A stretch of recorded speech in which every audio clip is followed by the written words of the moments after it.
Salut tout le monde! Vous voulez investir en bourse, mais vous vous demandez comment savoir si une action vaut vraiment le coup? Pas de souci. Aujourd'hui, je vais vous montrer 4 étapes simples, mais hyper efficaces pour analyser une action comme un pro, même si vous débutez. D'ici la fin de cette vidéo, vous aurez une méthode claire pour éviter les pièges et faire de meilleurs choix en bourse. Prêt? Alors, on y va. Première étape, le secteur d'activité.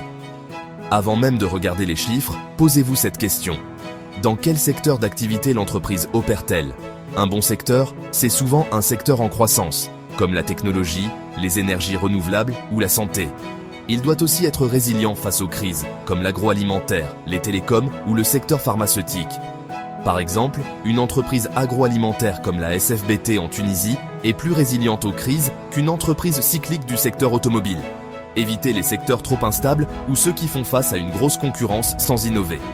Deuxième étape, la santé financière.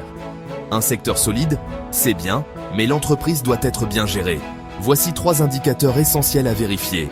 Croissance du chiffre d'affaires sur plusieurs années, rentabilité positive, résultat net positif chaque année, dette raisonnable, une dette maîtrisée, surtout par rapport aux bénéfices.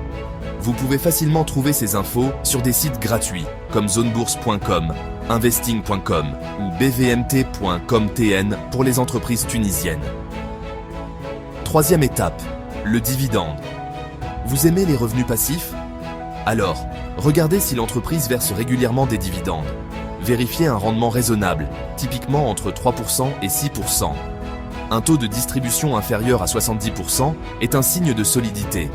Un historique stable, une entreprise qui augmente son dividende chaque année, inspire confiance. Par exemple, des sociétés comme TunisRe ou la Sotumag ont des politiques de dividendes stables depuis des années. Quatrième étape, le prix de l'action. Est-il raisonnable? Dernière étape, mais non la moindre. L'action est-elle surévaluée ou sous-évaluée? L'indicateur clé ici, c'est le PER, Price Earning Ratio, ou cours sur bénéfice. Un PER entre 10 et 20 est souvent considéré comme raisonnable. Comparez le PER avec celui des concurrents du même secteur. Un PER trop élevé peut signifier que le marché est trop optimiste, risque de correction. Un PER trop bas peut révéler un problème, ou à l'inverse, une opportunité cachée. Conclusion. Alors, vous voyez, pas besoin d'être un expert pour analyser une action.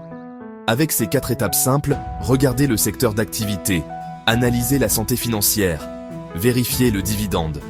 Évaluez si le prix est juste. Si vous appliquez cette méthode, vous ferez déjà mieux que 80% des débutants. Et maintenant, dites-moi en commentaire, quelle action voudriez-vous que j'analyse dans une prochaine vidéo? Ça m'intéresse beaucoup d'avoir vos suggestions. Pour finir et ne rien manquer, si cette vidéo vous a aidé, n'oubliez pas de liker la vidéo, vous abonner à la chaîne, activer la cloche pour ne rater aucune de nos prochaines vidéos. On se retrouve très vite sur Bourse Facile et bons investissements à tous!